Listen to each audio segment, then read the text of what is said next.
We've been producing a Beyond Today program about fasting. One of the most famous stories about fasting in the Bible involves King David. King David had committed adultery and had a man murdered.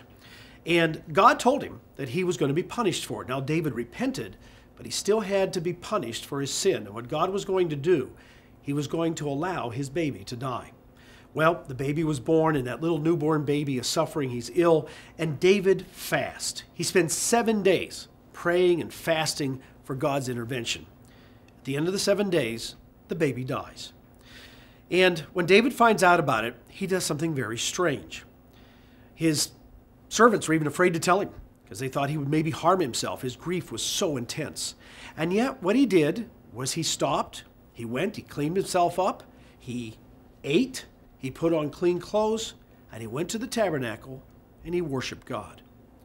Now, that simple story, we can read through that and miss the importance of what is happening there. David went to God, and yes, he was imploring for the life of his baby, and he was fasting.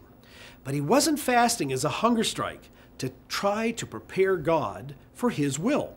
He wasn't going to God and saying, okay, I'm going to fast, I'm going to appease you, and in this suffering, you will now do what I want.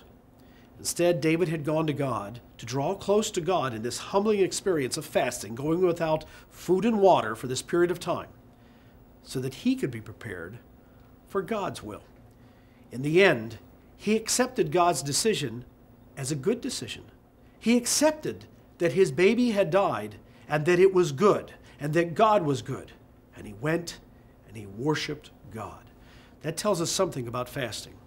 Fasting is one of the least understood and most often ignored teachings of Jesus Christ. When we fast, we are not to fast to prepare God for our will, but to be prepared for the will of God. That's BT Daily. Join us next time.